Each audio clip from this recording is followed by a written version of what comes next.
Bueno, Dios les bendiga, queridos hermanos de Teología Paulina. Gracias por estar conectados una vez más con nosotros. Bueno, quiero decirles que vamos a estar continuando también en medio del congreso que hemos estado dando acerca de la doctrina del infierno. Les recuerdo que hoy a las 8 de la noche, hora de Costa Rica, va a estar terminando el congreso de la doctrina del infierno que ha durado una semana. Pero en medio de este congreso tenemos también hoy la oportunidad de continuar con aquella serie que iniciamos hace unas semanas sobre el cristianismo universal. Y ustedes pueden ir al playlist de Teología Paulina de YouTube y van a encontrar una lista de reproducciones que se llama Cristianismo Universal. Ahí van a poder encontrar dos entrevistas que ya hice. La primera fue a un sacerdote ortodoxo, la segunda fue a un sacerdote anglicano y bueno, hoy tenemos la dicha de tener a un pastor luterano, a nuestro hermano Roberto. Él es nativo de Argentina y él hoy, bueno, ha aceptado muy gentilmente la invitación que le hemos hecho para poder presentarnos y hablarnos, perdón, un poquito sobre la iglesia luterana.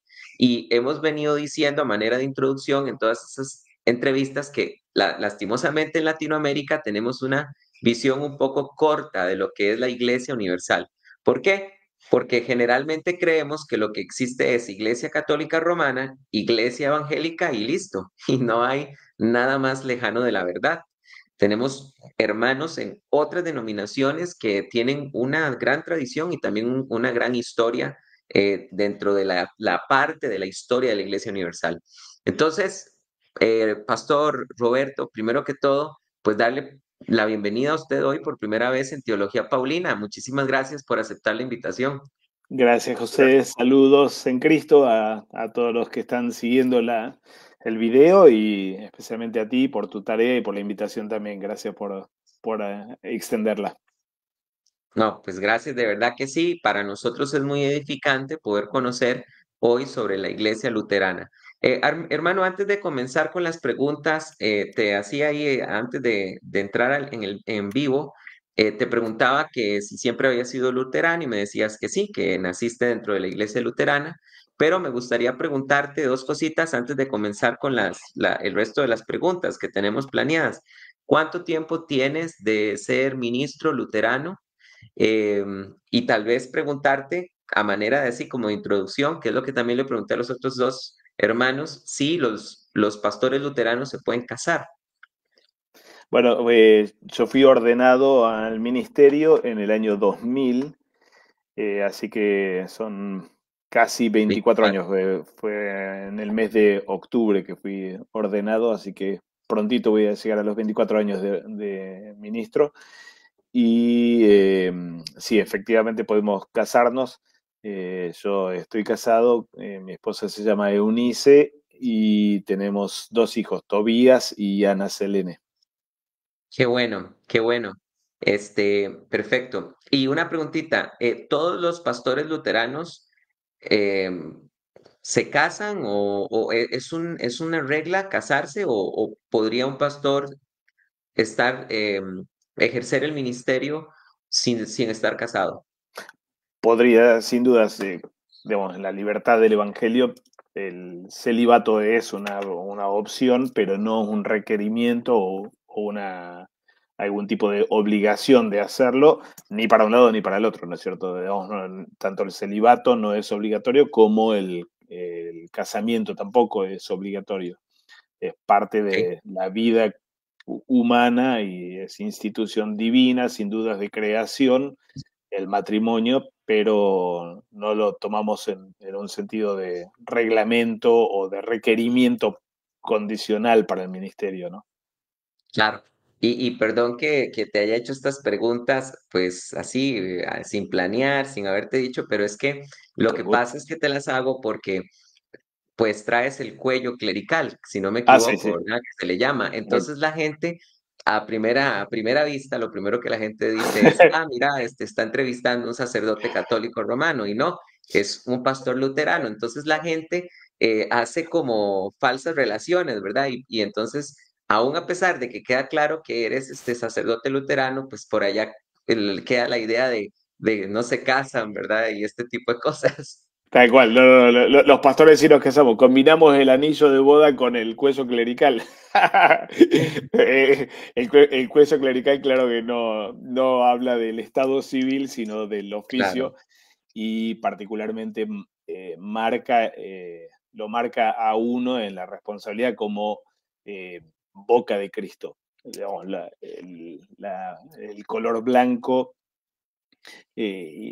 obviamente como color que representa normalmente la pureza, habla acerca de nuestra responsabilidad como predicadores de no predicar otra cosa que a Cristo y el Cristo crucificado, o predicar la doctrina pura. Entonces es por un lado un signo de responsabilidad para el pastor y al mismo tiempo es un signo de confiabilidad para el auditorio que no debe igualmente dejar de discernir la doctrina que escucha predicada desde un púlpito, ¿no?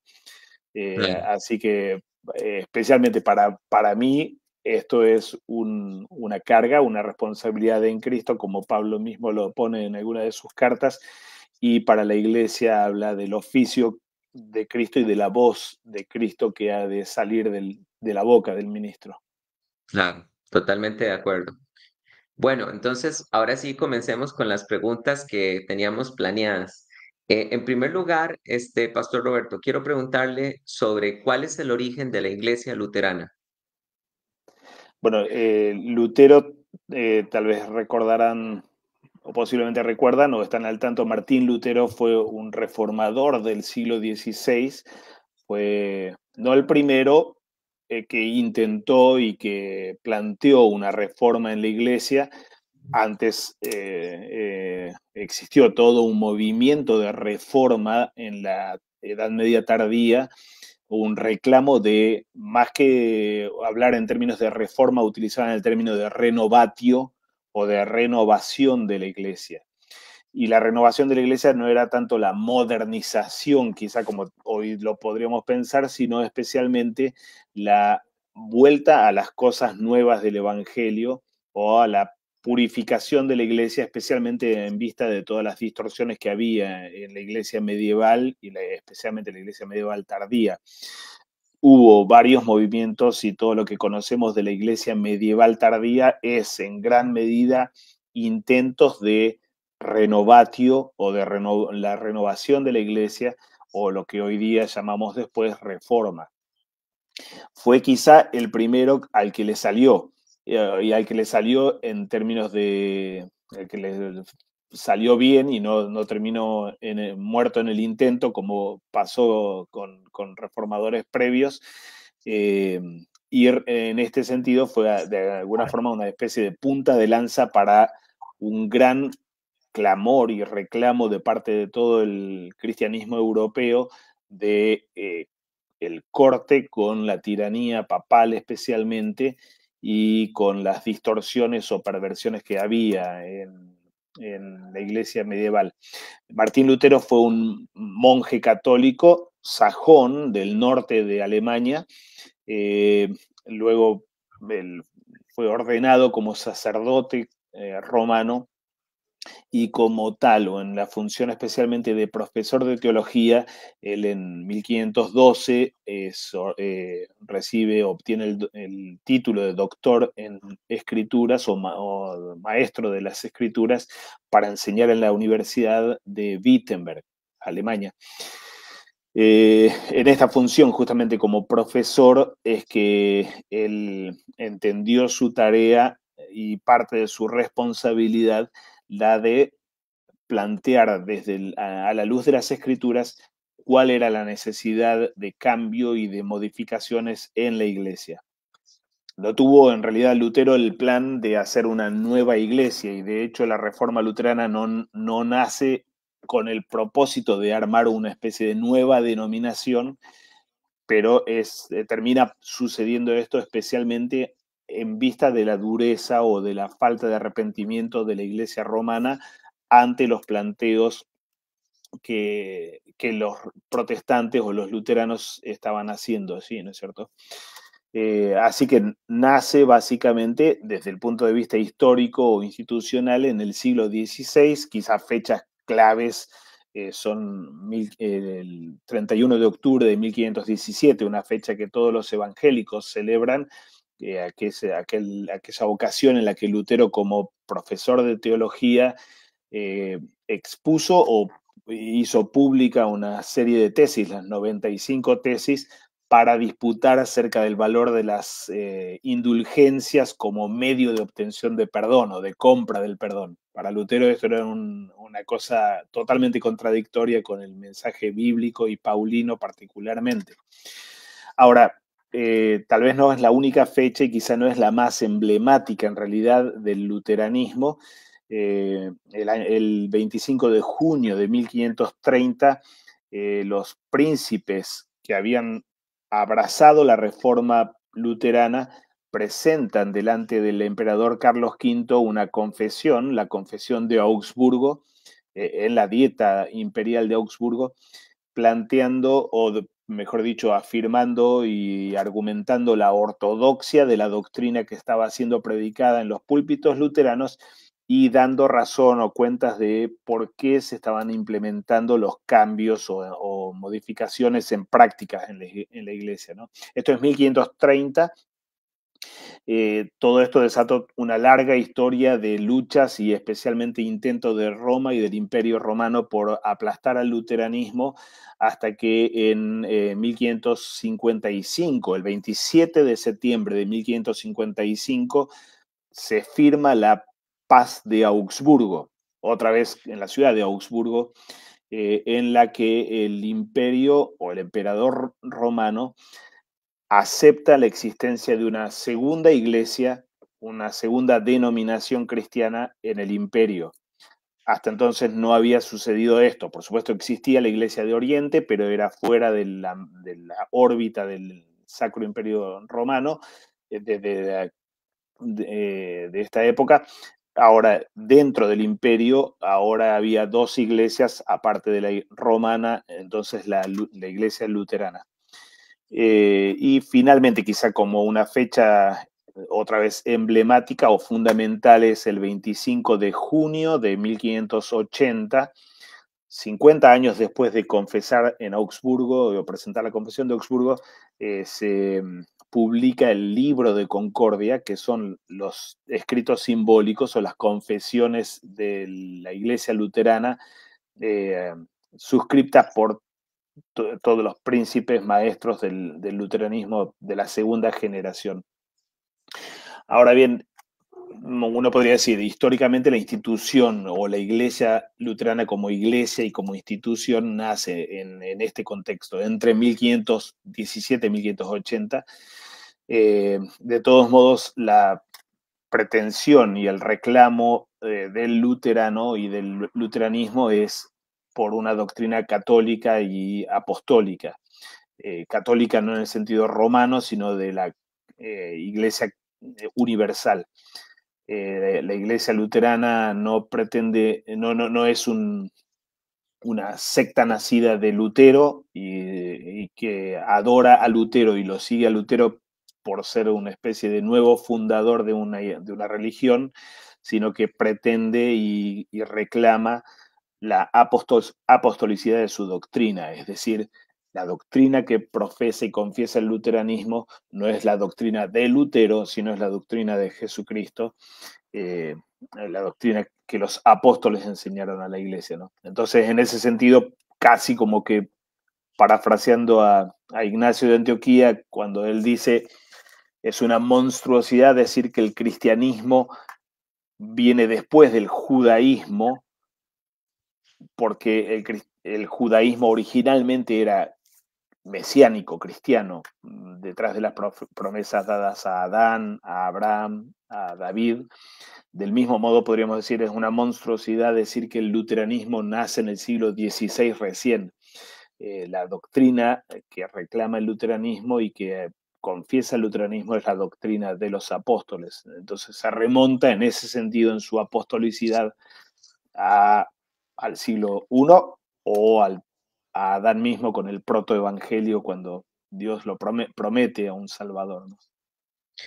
Claro, me parece que eso es muy importante porque generalmente se quiere, ¿verdad?, acusar a la iglesia luterana de parte de algunos católicos, apologetas católicos, de que la iglesia luterana no es histórica, pero esto me parece un error muy grande porque creo que usted está dejando bien claro que la intención de Lutero nunca fue fundar una nueva religión, Ujú. sino que fue Tal cual. recuperar la doctrina apostólica de la iglesia histórica que se estaba perdiendo precisamente por todos los desórdenes que había con el papado y otras doctrinas que se alejaban de lo que los apóstoles habían planteado. Entonces, jamás se puede comparar con una secta porque las sectas tienen nuevas verdades. Y eso lo podemos ver, por ejemplo, con la iglesia, la secta de los mormones, ¿verdad? Que con Joseph Ujú, Smith y su ujú. nueva revelación, ahí nace una nueva revelación. Y también lo vemos con las otras sectas, ¿verdad? Con las visiones de Elena de White, de los adventistas y todas estas cosas. Pero Lutero no tiene nuevas verdades. Lo que Lutero intenta es recuperar las doctrinas de los apóstoles que se habían perdido desde hace mucho tiempo y que muchas personas estaban tratando de recuperar. Es así, me parece, Tal cual, ¿verdad? tal cual, tal cual. Exacto. Ok, perfecto. Porque es importante, porque la misma pregunta se la hice a nuestro hermano anglicano, de si la iglesia anglicana era histórica, y desde luego que también lo es, porque es que esto no son sectas que nacieron de la noche a la mañana, y creo que eso es muy importante mencionarlo. Ahora, Pastor Roberto, pasando a un tema muy interesante, y es el tema de la Eucaristía. Sabemos que en el catolicismo romano, por ejemplo, está la doctrina de la transubstanciación, donde encontramos que se enseña que el pan deja de ser pan, aunque sigue viéndose como pan y se convierte literalmente en el cuerpo de Cristo. Esto se llama la transubstanciación. Eh, y hay otro concepto que se llama consubstanciación, ¿verdad? Que enseña que el pan sigue siendo pan, pero al mismo tiempo cuerpo, el cuerpo místico de Cristo. ¿Cuál es la posición de la iglesia luterana con respecto al tema de la Eucaristía? ¿Creen en la transubstanciación, en la consubstanciación o tienen otro término teológico para referirse a esta realidad espiritual? Sí, el término técnico que utilizamos en nuestra teología, en nuestra tradición teológica, es unión sacramental, que, como vas a escuchar, va a sonar parecido a la consubstanciación, pero hay una diferencia fundamental en realidad en la postura luterana frente a transubstanciación, consubstanciación, que fue una discusión otra vez medieval o del escolasticismo medieval del siglo XII. Tal vez empiezo por ahí, por lo que no creemos los luteranos y ese contexto de la discusión escolástica. Avanzado otra vez la Edad Media, hubo ya varias distorsiones y abusos a partir de o en relación con la presencia real de Cristo en el sacramento. Tanto eh, la ascensión del poder o el aumento de poder del clero, el abuso de poder del clero, giraba en gran medida en torno al sacramento del altar. El sacerdote era quien podía transformar el pan y el vino en cuerpo y sangre y quien de esta forma daba acceso casi personalmente a la salvación. Eh, por un lado esto desde parte de la iglesia, pero de parte del pueblo hubo una gran expansión y multiplicación de supersticiones en torno a la presencia de Cristo en el sacramento del altar. Entonces se lo usaba, así como de hecho en el lenguaje casi jocoso de la magia, el hocus pocus, o el hopus copus, que es una deformación de hoc est corpus meum, este es mi cuerpo, es una deformación de las palabras de la institución del sacramento. Todo el mundo mágico estuvo íntimamente conectado con la idea y del poder que representaba que esos elementos portaran a Cristo mismo, la carne de Cristo mismo para vida eterna. Así como en la mejor de las tradiciones antiguas Ignacio de Antioquía otra vez hablaba del sacramento como medicina de vida eterna para que no muramos. Entonces, muchas de las supersticiones medievales estuvieron ligadas con la idea de la presencia real de Cristo en el sacramento. Hubo varios teólogos, Berengario, especialmente en el siglo XI, que estaban fuertemente disgustados con toda esa superstición y abrazaron una idea simbólica de la presencia de Cristo en el sacramento. Para Berengario, año 1070 más o menos, el pan y el vino no eran literalmente cuerpo y sangre, sino que simbolizaban básicamente una idea como la que hallamos en la iglesia reformada hoy día, ¿no es cierto? Frente a esto, este Berengario fue condenado y condenado con razón, en realidad, desde la perspectiva al menos luterana también. Roma condenó a Berengario por negar la presencia real y sustancial de Cristo en los elementos de la Santa Cena. Esto llevó entonces a que los maestros y los maestros escolásticos desarrollen teorías explicando o tratando de dar cuentas de cómo se explica que Cristo esté en el sacramento realmente cuando vemos pan y vino. Transubstanciación entonces, Aquino especialmente fue quien propuso esta teoría explicando desde el punto de vista aristotélico cómo podía suceder que la forma externa se mantuviera, pero la esencia o la naturaleza fuera diferente, la sustancia fuera diferente, ¿no? Ya no pan y vino, sino ahora carne y sangre. En reacción a esto, otros teólogos escolásticos también, Duns Scoto y Guillermo de Ockham, dicen, no. Hay dos sustancias al mismo tiempo, pan y cuerpo, vino y sangre, que subsisten de tal y cual forma. Ambas fueron teorías, en realidad, y teorías filosóficas que intentan explicar el misterio de la presencia real de Cristo en el sacramento. Los luteranos no abrazamos ni una teoría ni la otra, no abrazamos ni la transubstanciación ni la consubstanciación como teorías racionales que intentan explicar el misterio, pero no desechamos el misterio. Sí desechamos la teoría o la explicación racional, pero no el misterio.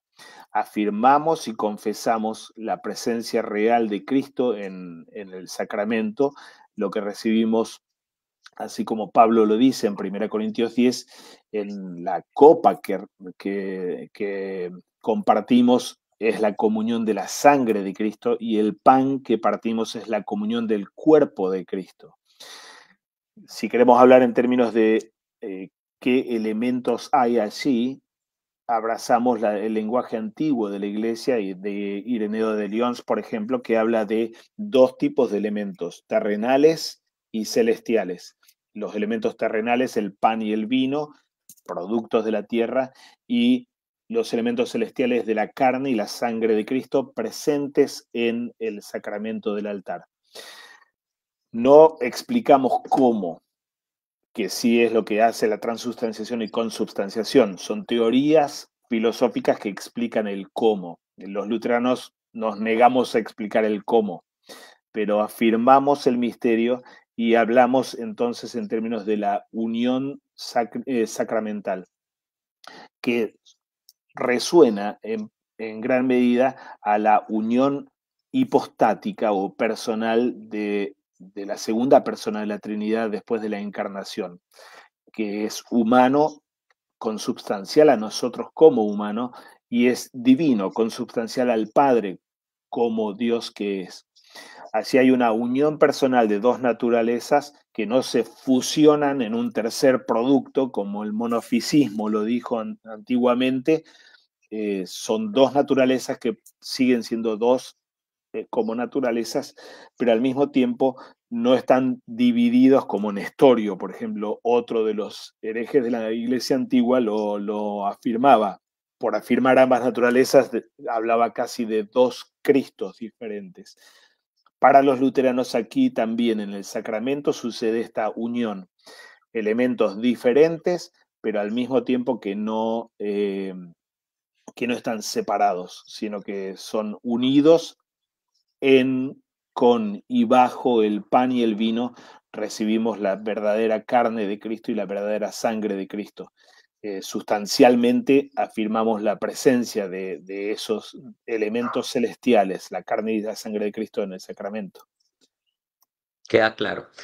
Queda muy claro, la iglesia luterana cree en, por decirlo así, la presencia real Exacto. de Cristo en el pan Ujú. y el vino, aunque no se preocupa por explicar cómo ocurre esto, ¿verdad? No abraza ni el concepto filosófico de la transubstanciación o consubstanciación.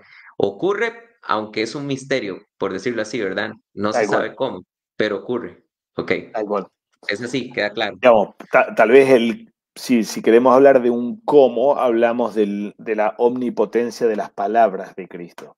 Y en esto los luteranos o nuestras confesiones también en la fórmula de concordia especialmente toman un concepto de uno de los padres de la iglesia antigua, Crisóstomo, eh, quien habla o compara las palabras de la institución de Cristo cuando el Señor instituye el sacramento del altar con las palabras de la creación misma. Así como esas palabras fueron todopoderosas e hicieron lo imposible que de la nada exista la creación toda, y esas mismas palabras mantienen constantemente su potencia para sostener a la creación en la existencia. De la misma forma sucede con las palabras de la institución. Fueron palabras todopoderosas que hacen lo que racionalmente no podemos entender o no podemos comprender, ¿no es cierto? Cómo en ese pan y en ese vino puede estar el cuerpo de Cristo, cómo la humanidad de Cristo puede estar presente aquí y en múltiples altares simultáneamente sin ser fulminada o aniquilada en su naturaleza, en su verdadera humanidad, que fue el argumento especialmente de la segunda generación de la Reforma, Calvino, Bullinger, reformadores de tradición no luterana, sino calvinista básicamente. El gran argumento en contra de los luteranos era precisamente eso, cómo va a ser cuerpo y sangre humanos en tantos altares y no quedar fulminado o no dejar de ser humano. Otra vez la respuesta luterana fue, es le creemos a la palabra y creemos que la palabra es potente para hacer esto o que Dios tiene la potencia para hacer esto. Y así donde Él pone su promesa, no dudamos de ella, aunque racionalmente uno no logre cerrar el circuito o darle una explicación matemática, si se quiere, ¿no? Claro. Perfecto, me parece muy bien la explicación. Ahora pasemos a otro tema muy interesante. Y es que, bueno, cuando estuve entrevistando, bueno, sabemos del catolicismo, que la Iglesia Católica pues tiene su jerarquía, ¿verdad? Tienen obispos, arzobispos, vemos cardenales, el Papa, y aún en la Iglesia Anglicana encontramos los obispos y el arzobispo de Canterbury, pero la pregunta es, ¿cómo está organizada la Iglesia Luterana? ¿Está organizada en pastores, en obispos? ¿Hay una máxima autoridad o hay una especie de presbiterio? ¿Cómo está organizada la iglesia luterana, por decirlo así, jerárquicamente hablando? Buena pregunta. Eh, Podríamos decir, no está organizada al modo en el que otras iglesias sí lo están. O con el grado de, si se quiere, prolijidad externa o institucional que otras iglesias sí lo tienen. Y no por descuido o por desprolijidad, sino en realidad por una razón teológica. El luteranismo abraza especialmente, otra vez, principios muy antiguos sobre la identidad de la iglesia y el peso de autoridad de la iglesia. Dos padres de la iglesia dijeron frases como estas: así donde está Cristo, así está la iglesia. Este fue Ignacio de Antioquía, otra vez, ya muy mencionado. Y el otro, Ireneo de Lyons, también ya mencionado, decía algo parecido: así donde está el Espíritu, así está la iglesia. Ahora, ¿dónde está Cristo o dónde está la iglesia? ¿Dónde está el Espíritu? para identificar el lugar donde está la iglesia. Es en los medios instituidos por Cristo para entregar su propia presencia y para entregar su propio espíritu. Esta es la palabra del Evangelio proclamada públicamente y los sacramentos administrados de acuerdo con el Evangelio o la institución del Señor. A esto los luteranos los llamamos medios de gracia o medios de justificación. El Evangelio y los sacramentos, o el Evangelio predicado y los sacramentos, ahí así hablamos de Santa Cena o Eucaristía y bautismo. Donde esto es administrado, allí está la iglesia. Y es allí donde Cristo mismo gobierna a su iglesia, por medio de su palabra del Evangelio, con la que Él hace a esa comunidad su cuerpo, su novia, heredera de todas las promesas de vida eterna, y por medio de los sacramentos, el bautismo con el que somos insertados como miembros del cuerpo de Cristo, y el sacramento del altar que nos preserva, nos mantiene, nos reafirma como miembros del cuerpo de Cristo también. Esto genera o pone de alguna forma una prioridad en la iglesia local en torno a un altar específico y concreto, real, donde la iglesia se reúne para escuchar la predicación y para comer el cuerpo de Cristo, sobre las estructuras translocales, nacional o internacional. Entonces, una estructura nacional o internacional, que de hecho los luteranos las tenemos, no son la prioridad de dónde baja el peso de autoridad ni la primacía para la iglesia local. Es al revés en el luteranismo, precisamente porque es en la iglesia local, en el altar, en el púlpito local en concreto, donde Cristo mismo gobierna a su iglesia. Todo lo otro tiene que servirle a la centralidad y prioridad de esa iglesia local. Tal vez otro elemento u otro efecto que esta prioridad de los medios de gracia tiene es la tensión entre iglesia y ministerio. La iglesia es la novia de Cristo y eso le da una centralidad total por encima del ministerio, de los pastores. Los pastores están allí para servirle a la iglesia, para ser siervos de la iglesia, y de ahí viene el término latino ministerium, siervo o servicio. Pero al mismo tiempo también sucede que el pastor no está allí como una especie de empleado de la congregación local, sino que sirve en su lugar, en ese lugar, en la persona de Cristo, como representante de Cristo mismo, o como voz de Cristo, como hoy lo decía. Y esto hace que la iglesia debe sujetarse a esa voz de Cristo, así cuando lo que suena desde el púlpito y lo que se administra en el altar sea lo que Cristo mismo instituyó. Doctrina pura, sacramentos rectamente administrados. Donde eso sucede, el oficio tiene autoridad sobre la iglesia. Entonces aquí casi tenemos una relación de tensión o de una relación en tándem, en una tensión en términos de autoridad entre iglesia, la congregación, y el ministerio. En cierto sentido, la iglesia está sobre el ministerio, en cierto sentido, el ministerio está sobre la iglesia. Al mismo tiempo, los luteranos distinguimos dos categorías.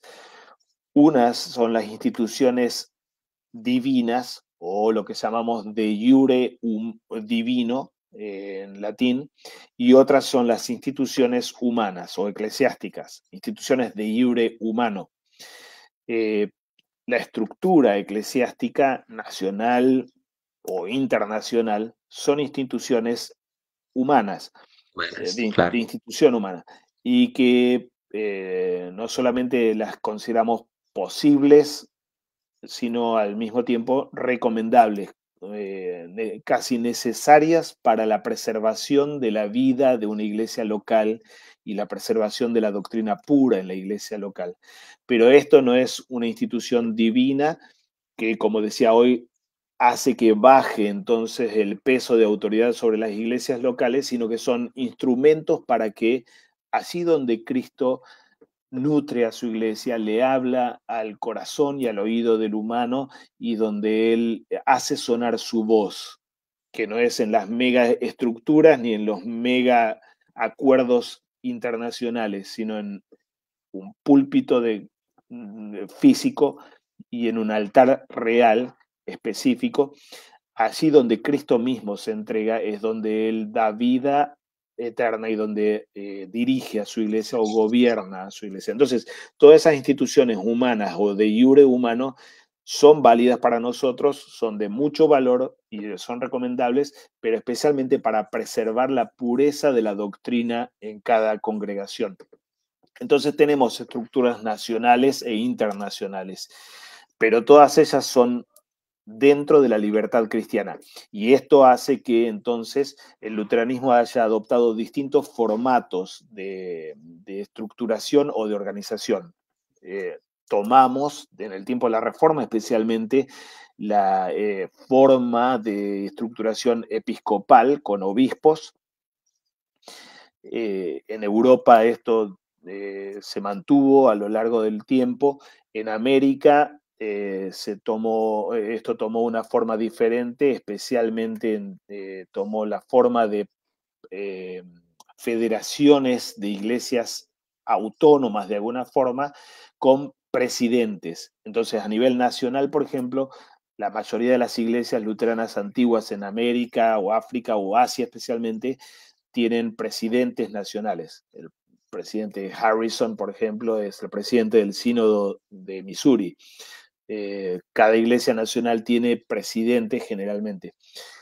Europa en el siglo pasado, 20, y África han retomado la figura del obispo, cosa que tiene sus ventajas por el trasfondo bíblico quizá y por darle un carácter teológico y pastoral por sobre lo administrativo de la figura de un presidente, ¿no es cierto? Pero ambas figuras son posibles para nosotros, especialmente considerando esto, que no son de institución divina, como decir un papa de institución divina, sino de institución humana. Y así entendemos el surgimiento del episcopado monárquico en la iglesia antigua que derivó finalmente en los patriarcados en siglos 3, 4 y finalmente en el papado durante la Edad Media, ¿no es cierto? Esto eventualmente sería incluso aceptable y posible que haya una cabeza universal de la institución cristiana, eh, pero es de institución humana, no divina, no es mandato de Dios, ¿no es cierto? Claro, comprendo. Entonces, vemos en este caso que la iglesia, por supuesto que luterana es, por supuesto que es universal, está en todas las partes del mundo, pero, por decirlo así, se rige de una manera más local. Sí, sí, podríamos decirlo así, y la relación es casi de par a par, en Claro, términos de entre fraternidad iguales. o de federación de iglesias con un mismo rango.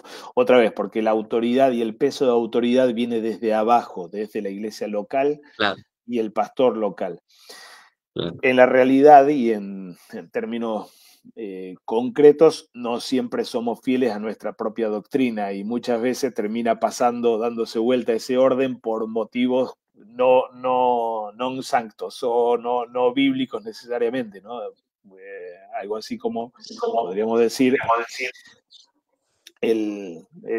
la necesidad de las iglesias, de muchas iglesias pequeñas, hace que tengan que someterse o sujetarse a la voluntad de iglesias grandes y toman mayor prioridad o preponderancia iglesias a nivel, sí, en macroestructuras, ¿no es cierto? Eh, pero teológicamente y en la práctica histórica, la autoridad yace en el púlpito y en el altar, y de allí Sí, brota, ¿no? Ujú. se entiende. Ok, ahora pasemos al tema del canon. ¿Cómo es el canon de la iglesia luterana? Porque vemos que bueno, Muchas de las iglesias protestantes tienen 66 libros. Vemos que la Iglesia Católica tiene también dentro del canon del Antiguo Testamento los famosos libros deuterocanónicos. ¿Cuál es el canon de las iglesias luteranas? Tienen igual 66 libros, concuerdan con el resto de las iglesias protestantes de tener 27 libros dentro del canon del Nuevo Testamento. ¿Cómo está el tema ahí de la carta de Santiago específicamente? Todo eso. Sí, sí, efectivamente, la Iglesia Luterana abraza el canon de 66 libros, 39 en el Antiguo y 27 en el Nuevo Testamento. Eh, Básicamente afirmamos la postura histórica de la Iglesia. Uno diría, bueno, Roma es más antigua que el luteranismo, pero en realidad el canon romano que suma o que incorpora a los textos deuterocanónicos no tiene y no cuenta con el testimonio y el respaldo más antiguo del mismísimo judaísmo o de la iglesia primitiva. La discusión sobre el límite del canon del Antiguo Testamento, que es quizá la gran discusión de protestantes frente a Roma, por ejemplo, esa discusión especialmente eh, es básicamente esgrimida y definida por la Iglesia luterana, como el resto de los protestantes lo hacen, a partir del testimonio que el Nuevo Testamento da sobre los textos del Antiguo Testamento y que priorizan claramente a los 39 textos o documentos canónicos del Antiguo Testamento y sin duda que no le dan ningún tipo de prioridad a los textos deuterocanónicos. La antigüedad de esos textos canónicos del Antiguo Testamento y la antigüedad del testimonio y del uso que el Señor Jesucristo y que los apóstoles dieron a los textos sí canónicos, hace que el luteranismo no tenga dudas sobre la diferencia definitiva entre un grupo de textos y el otro, ¿no es cierto? Así que sí, abrazamos junto con las iglesias protestantes, el resto de las iglesias protestantes, los 66 libros, como son testificados por también los padres de la iglesia, especialmente Atanasio de Alejandría.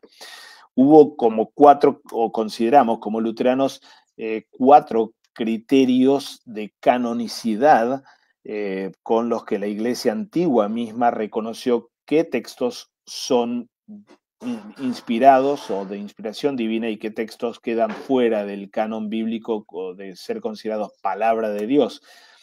Son su autoría o supervisión profética o apostólica.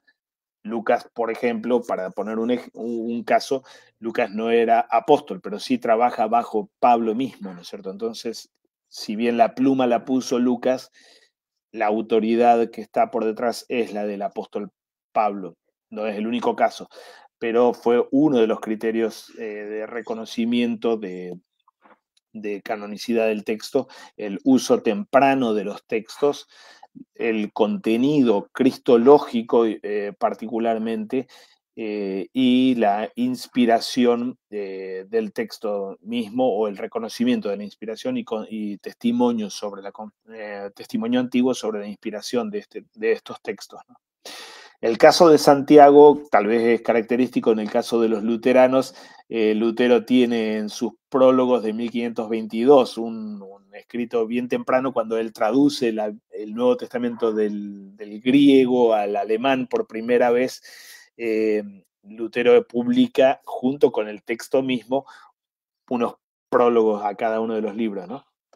Como para que el lector entienda o sepa cómo leer cada uno de los libros del Nuevo Testamento. Y así en el prólogo a Santiago, Lutero tiene unas expresiones un tanto ásperas realmente, ¿no es cierto? Como poniendo en dudas la apostolicidad de la carta de Santiago, especialmente por no, así habla Lutero, no transportar a Cristo de la forma en la que sí lo hacen lo debe hacer un apóstol. Lutero aquí está entendiendo el lugar que el Nuevo Testamento y los textos apostólicos tenían frente al Antiguo Testamento, que era exponer su sentido cristológico especialmente. Así como el resucitado les explica las escrituras a los apóstoles una vez resucitado, así como Lucas nos lo cuenta, ¿no es cierto? Él en sus apariciones se dedicó a exponer cómo Moisés, los escritos y los profetas hablaban de Cristo y de cómo era necesario que él muriera y resucitara. Este es el oficio de un apóstol, dice Lutero. Y esto lo hace en forma eminente Pablo, Juan, Pedro, pero no Santiago. Santiago no es explícitamente cristológico ni cristocéntrico, casi parece un texto del Antiguo Testamento. Y en esto es como que a Santiago hay que echarle luz desde el resto de los textos del Nuevo Testamento en lugar de que él funcione como luz para los textos del Antiguo. Esto es lo que Lutero señala con dureza en su prólogo de 1522. No sostiene esta postura Lutero. En 1545 él publica otros prólogos a todos los libros de la Biblia cuando se explica, cuando él publica la Biblia entera traducida y toma una postura definitivamente más tranquila y menos crítica en contra de la carta.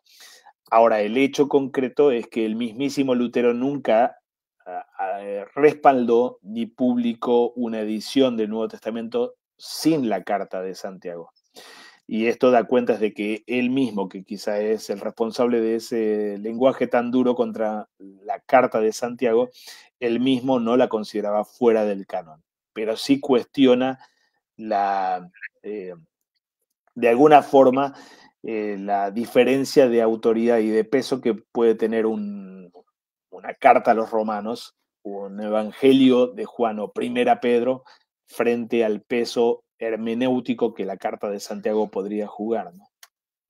Claro, viéndolo así como lo estás explicando, tal vez Lutero no es que pretendía sacarlo dentro del canon del Nuevo Testamento, sino ver más la carta de Santiago en ese momento, porque bien aclaras que después él toma una postura más reconciliadora, sino en ese momento, en el 1522 que estás mencionando, tal vez una postura como proponer a Santiago como un libro deuterocanónico dentro del mismo canon del Nuevo Testamento, o sea, como por decirlo así, como un libro que debe considerarse de segunda importancia detrás de los demás escritos protocanónicos, ¿verdad? Los que sí está bien clara la doctrina de la gracia, que se ven claramente en los textos paulinos, petrinos y juaninos, pero no es que como que Lutero lo quería sacar, sino como que lo que estabas diciendo, Lutero sentía que ese libro tenía que analizarse a la luz de ojalá de los otros demás escritos neotestamentarios y no al revés. Exacto. De los 4 criterios canónicos que había mencionado recién, la autoría o supervisión apostólica, el uso temprano del texto, el contenido cristológico del texto y el testimonio eclesiástico sobre la inspiración del texto, para Lutero hay un criterio que es el criterio por excelencia, que es el contenido cristológico de las escrituras. Jesús mismo habla en estos términos. Las escrituras hablan de mí en el Evangelio de Juan, ¿no es cierto? Eh, Así que para Lutero ese criterio dogmático, doctrinal o en términos de contenido cristológico es el contenido o el criterio por excelencia para la canonicidad de los textos que entran en las escrituras. Y otra vez, la función propia del Nuevo Testamento y de un apóstol es justamente exponer el sentido propio cristológico, exponer la doctrina de la gracia con la que ha de ser leída han de ser leídas las escrituras enteras. No culpa a Proverbios, por decir cualquier caso del Antiguo Testamento, no culpa a Proverbios de esto, no arremete contra Proverbios precisamente porque está en el Antiguo Testamento. Santiago debería haber cumplido en el lenguaje de Lutero, digo, Santiago debería haber cumplido esa función y no lo hace con la excelencia con la que sí lo hacen esos otros apóstoles, ¿no es cierto? Entonces, Sí, como bien dices, uno podría decir un concepto de deuterocanonicidad. Lutero no habla en esos términos, la tradición luterana no habla en esos términos, pero sí habla en la tradición luterana, no Lutero, pero sí la tradición luterana habla de canon dentro del canon, no para no para el repudio de los que están fuera de ese canon dentro del canon, pero sí para la prioridad hermenéutica que tienen esos textos que sí están en ese canon dentro del canon. ¿Cuál es la función de ese canon dentro del canon? No es recortar la lista de libros, pero sí es enseñarnos a leer las escrituras oscuras o los textos oscuros y complejos de entender a la luz de textos que son efectivamente claros y que claro. exponen el sentido propio de las escrituras. Santiago no lo hace, pero sí los textos que Lutero prioriza, así como en contraste con Santiago. Como decía recién, las principales cartas paulinas, las cartas juaninas, la primera carta de Pedro y el Evangelio de Juan por sobre el resto, ¿no? Claro, y no, yo no veo descabellado no me parece mal esto de la tradición luterana que estás comentando, porque aún si vemos dentro de los escritos paulinos, uno se da cuenta que la epístola a los romanos es el escrito de Paulo donde está mejor sistematizada su teología. Entonces, es una buena práctica primero comprender bien Romanos, donde están bien claras y sólidas las ideas de Paulo para poder después comprender otras ideas que a lo mejor no quedan muy claras en los otros textos paulinos. Entonces, no es como menospreciar un texto sobre otro texto, sino que entender qué textos desarrollan de forma más desarrollada ciertas doctrinas para que eso nos ayude a comprender los pasajes que tal vez son más oscuros. Pero sí, sí, Sí, sí entiendo es bien. correcto. Esto está dentro de una discusión hermenéutica sucedida en la Reforma. El- para Lutero, las escrituras se interpretan a sí mismas. Y esto afirmamos los luteranos y los evangélicos, los protestantes en general. La sola escritura implica que ellas son suficientes y suficientemente claras. No necesitan la tradición de la iglesia que decodifique un texto misterioso o místico o en clave. Roma sí afirma esto y la discusión justamente es frente a Roma. Roma afirma el lugar que el magisterio de la iglesia tiene en descifrar un texto que en sí mismo es críptico, incomprensible. La Biblia no es comprensible, esto es para Roma. La Biblia no es comprensible para el humano común y corriente, es la iglesia la que tiene la clave hermenéutica inalcanzable para cualquier lector creyente, para cualquier humano. Es la iglesia y el magisterio de la iglesia la que descifra el texto en clave que están en las escrituras. Lutero afirma la eh, solidez y la claridad de las escrituras con este principio del sola escritura y ubica justamente la relación interna entre las escrituras afirmando aquellos textos que son claros en su contenido para poder iluminar textos oscuros, no claramente comprensibles o no fácilmente comprensibles.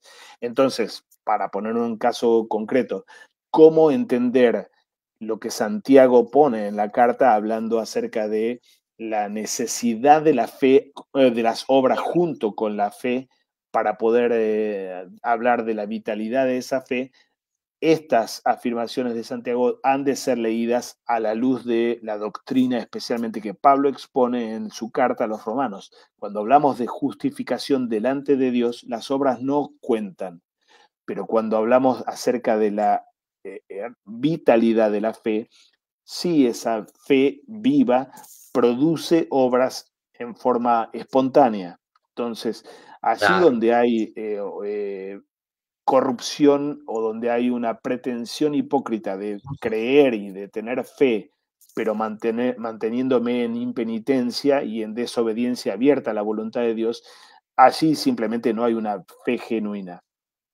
Entonces, Claro, estas afirmaciones de Santiago tienen que ser puestas a la luz de textos más claros como lo que Pablo mismo describe en la carta a los romanos, ¿no?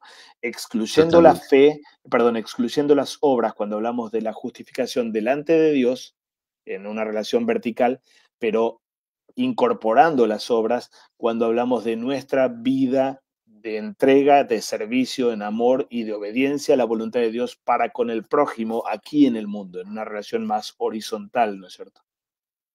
Claro, y es muy interesante esto, ¿verdad? Que mencionas de la sola escritura y que la escritura se debe interpretar con la misma escritura, porque, bueno, sabemos que la posición del catolicismo es distinta, como bien lo indicas, ¿verdad? Es el magisterio el que va a definir este tipo de cosas.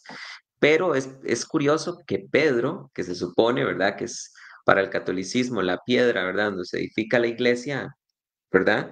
Él mismo rechaza la idea de que la escritura sea de interpretación privada. Ujú, Él ujú, rechaza la privatización de la interpretación de la escritura. Y el mismo apóstol Pablo, en Efesios capítulo 3, cuando está hablando acerca del misterio de cómo Dios ha admitido a los gentiles en la nueva economía de la salvación, Pablo ahí dice muy claro en Efesios 3: lean para que puedan comprender cuál es mi entendimiento acerca del misterio de Cristo.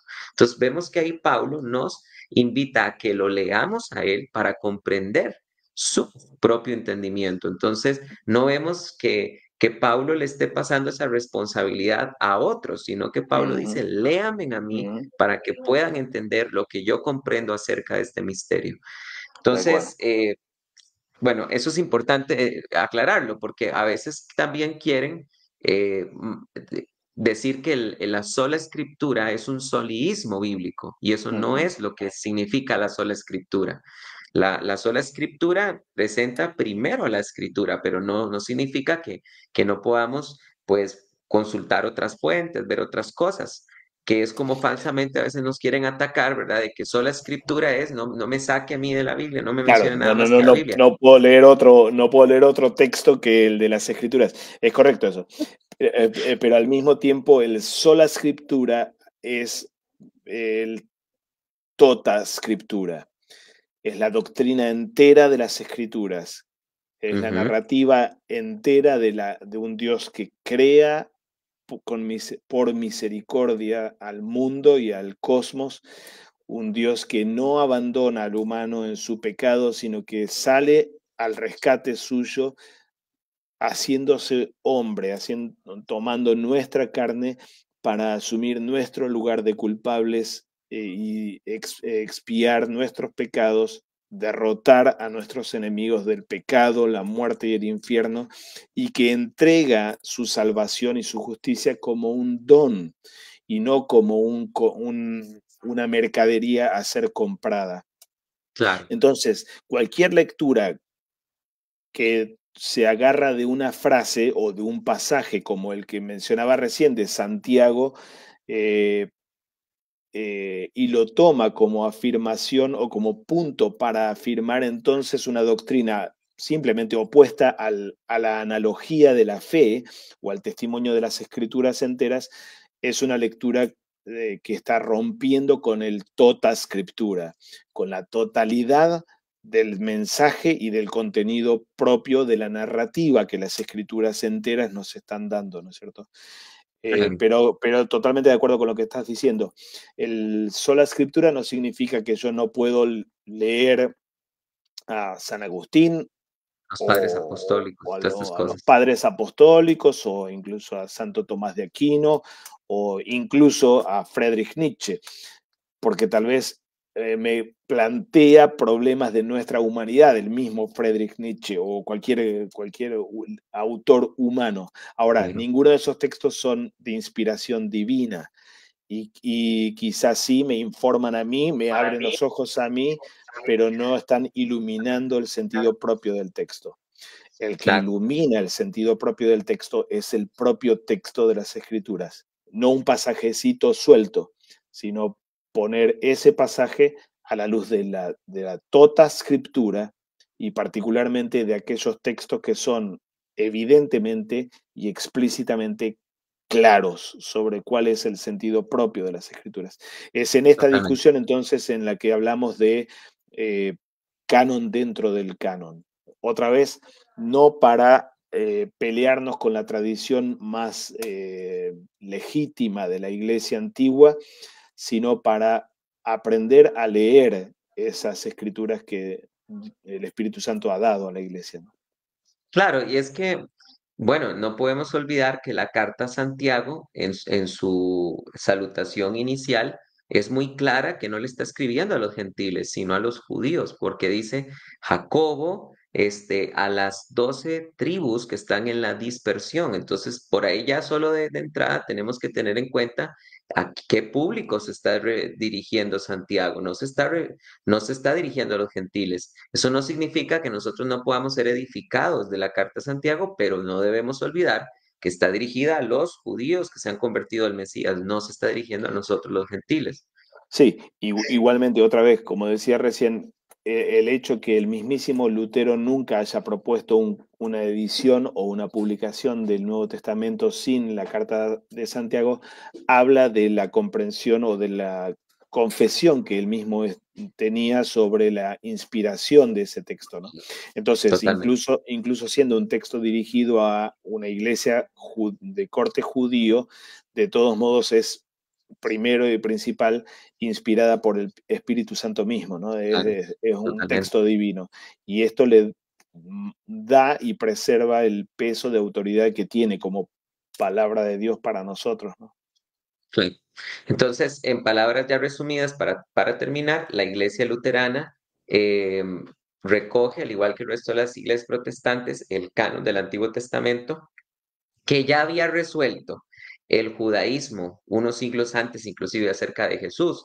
Flavio Josefo deja Ujú, claramente la misma lista de libros que tenemos ujú, nosotros, todos los protestantes, excluyendo los libros deuterocanónicos, y tenemos los luteranos en común, igual que el resto de los demás protestantes, tenemos en común 27 libros del Nuevo Testamento.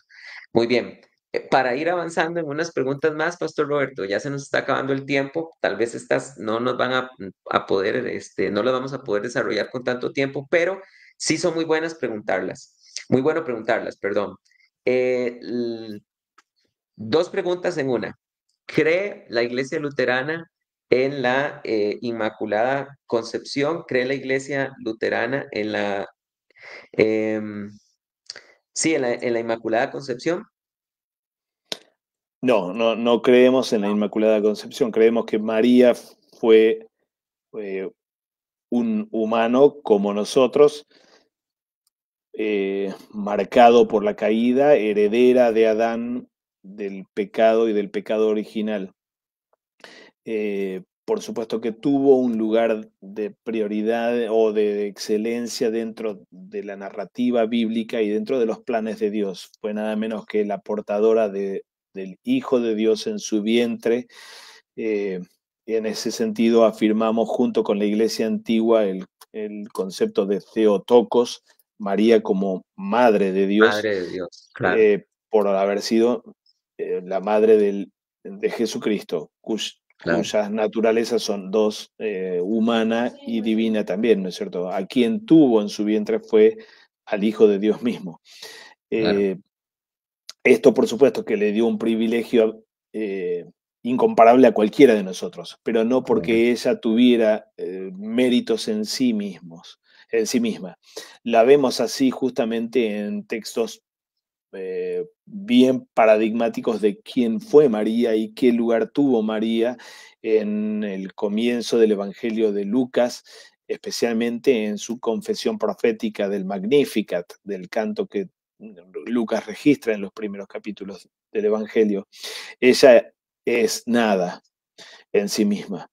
Ella no tiene mérito en sí misma.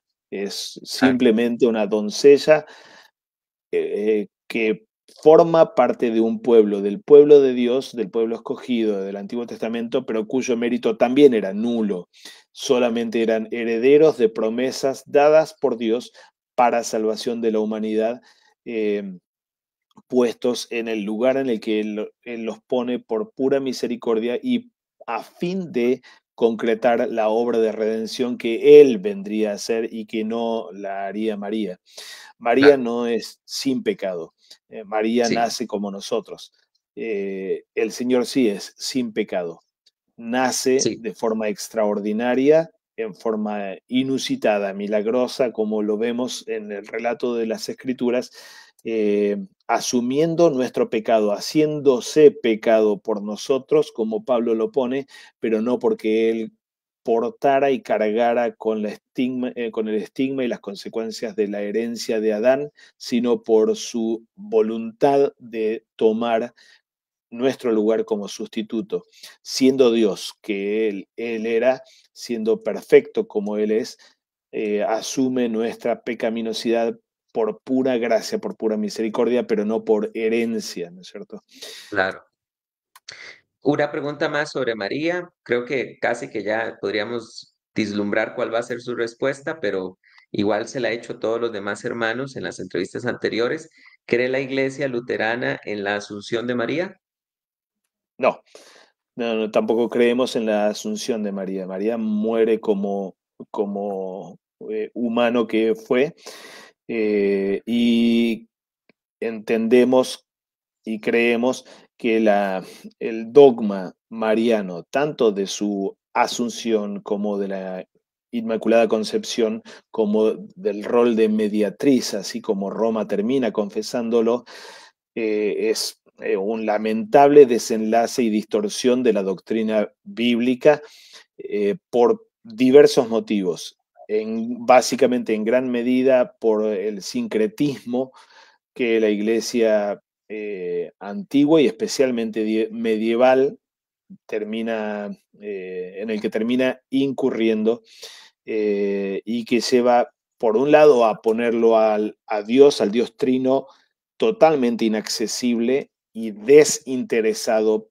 por la humanidad, nosotros necesitando escalar hasta Él y comprar sus beneficios, pero al mismo tiempo necesitando mediadores entre el mismísimo Cristo y la humanidad acá abajo, mediadores que negocien esto para un lado y para el otro. ¿Quién mejor que, o qué mejor que un rol maternal como el de María, que casi en forma simbólica parece estar haciendo eso, por ejemplo, en las bodas de Caná, mediando entre su hijo y los pobres de la fiesta, que les faltaba vino.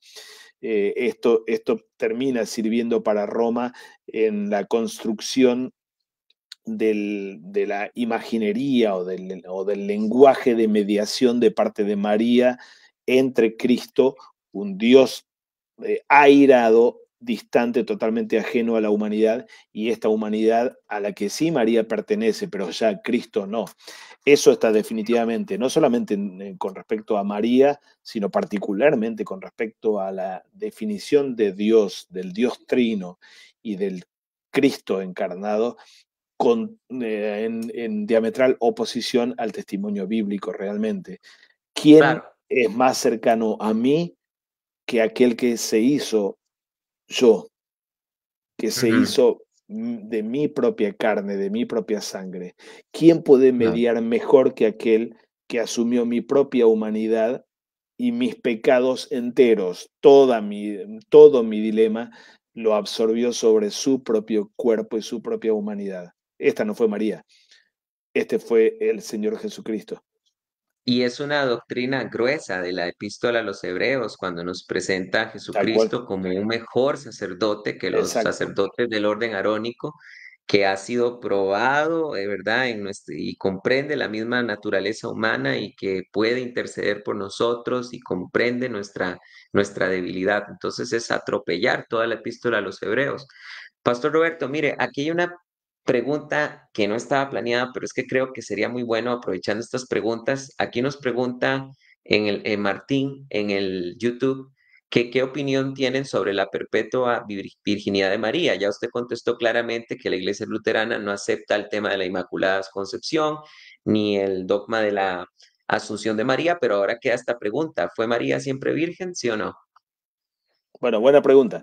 En la tradición luterana hay distintas posturas. La mejor de las tradiciones o de la mejor estirpe luterana es la afirmación de que sí, ella permaneció siendo siempre virgen, especialmente o contra toda lógica y quizá contra mucho argumento que puede levantarse especialmente, ¿no? Tal vez las referencias que los evangelios hacen Sus hermanos. a los adelphoi, a los hermanos de Cristo, que al mismo tiempo tiene su vuelta de tuerca y su respuesta de parte de quienes afirman la perpetua virginidad de María, diciendo, bueno, el término adelphos no necesariamente significa hermano de sangre, hijo de los Sí, mismos padres, ¿no es cierto? claro. Eh, bueno, dejando de lado o reconociendo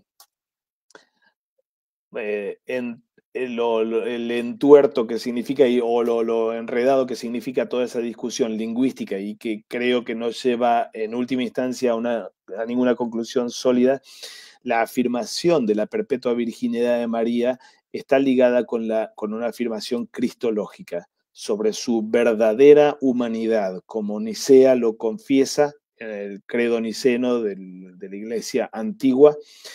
Eh, y al mismo tiempo con la conexión que la iglesia antigua o los padres de la iglesia antigua hacían entre el padecimiento y la apertura del útero de la madre con la caída o efecto de la caída en pecado. No la impecabilidad de María, sino la impecabilidad de Cristo es lo que llevó a los padres de la iglesia antigua a afirmar el semper virgo, la perpetua virginidad de María. Los reformadores luteranos y la mejor tradición luterana no ven argumentos sólidos para refutar o cuestionar aquella interpretación de los padres de la iglesia antigua y todavía más, ven motivos para respaldar la confesión cristológica que está por detrás del semper virgo, la afirmación de la impecabilidad de Cristo y de la verdadera humanidad de Cristo o del carácter milagroso de su concepción, de la concepción de Cristo. Entonces, Él no hace padecer a su madre con su nacimiento, ni siquiera atravesando el útero cerrado. Y así como Él sale del sepulcro, resucita del sepulcro como o atravesando la piedra que es abierta no para que Cristo salga del sepulcro, sino para que las mujeres entren y los apóstoles entren al sepulcro. Del mismo modo, Él sale del vientre de María sin que la piedra sea corrida, básicamente, ¿no es cierto? En un paralelismo entre resurrección y su propia encarnación. Ahora, personalmente creo que no es condenable quien niega esto, o quien niega la perpetua virginidad de María, pero de todos modos, desde un punto de vista de la historia, del concepto, más que del dogma, del concepto de la perpetua virginidad de María, me parece que hay más carne para comer y más verdad para explorar allí detrás que la mera superstición mariana, ¿no es cierto? La Claro. ascensión, la Inmaculada Concepción niegan explícitamente el testimonio bíblico. El Semper Virgo, que fue parte del paquete de defensa de la doctrina cristológica bíblica contra la herejía y fue cuestionado inicialmente en el tiempo de la Reforma por movimientos heréticos antitrinitarios. El Semper Virgo ha sido, es parte de un paquete de la tradición más propia y bíblica del cristianismo antiguo y del cristianismo de todos los tiempos. Estoy de acuerdo. Muy bien, para ir terminando, pastor, em, Usted mencionó el credo de Nicea. ¿A cuáles credos ecuménicos se afilia la Iglesia Luterana?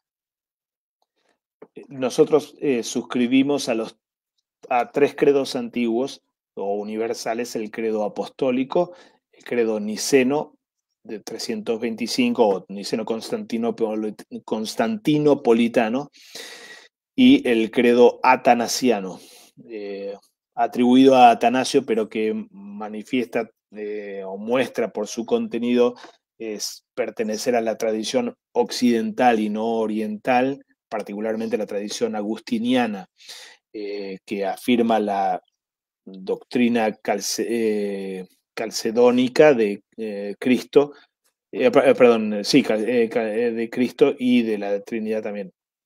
Tiene Ah, estas dos secciones sobre la doctrina trinitaria y la doctrina cristológica.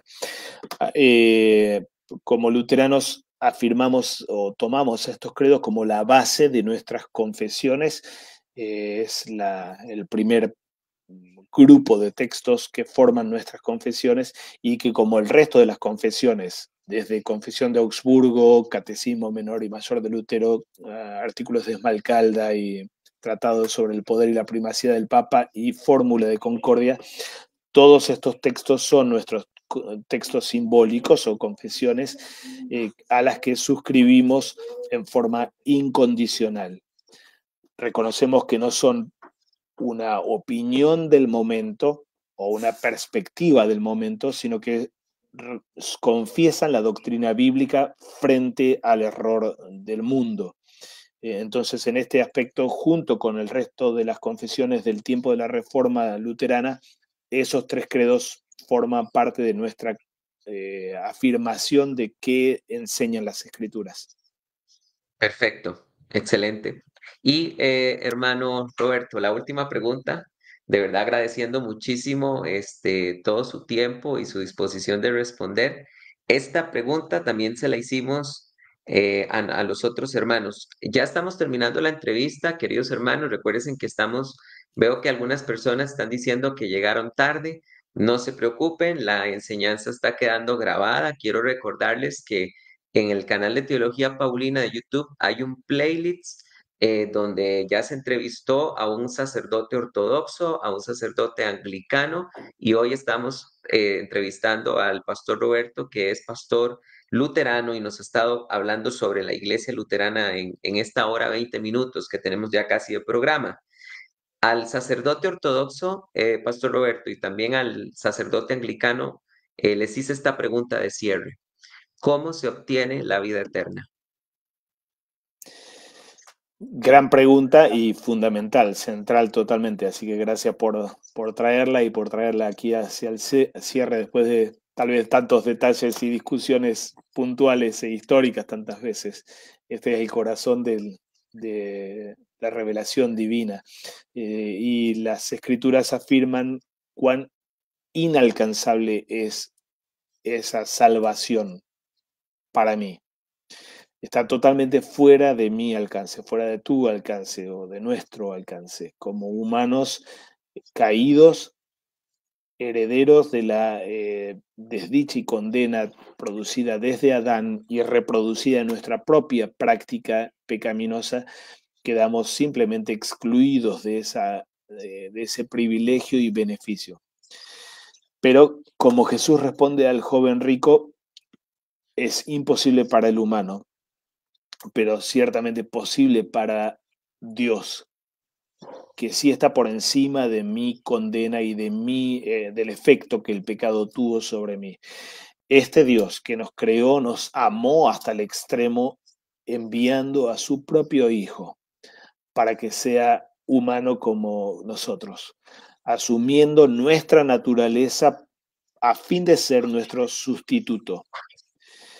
Y él, como sustituto, cumplió la ley, la demanda de la ley, la exigencia de la ley y de la voluntad de Dios en forma perfecta, lo que llamamos muchas veces justicia activa. Él produjo esa justicia activa para ti y para mí. Todavía más, él no solamente cumplió perfectamente la ley como nuevo hombre y como hombre perfecto, sino especialmente pagó la condena que merecías tú y que merezco yo.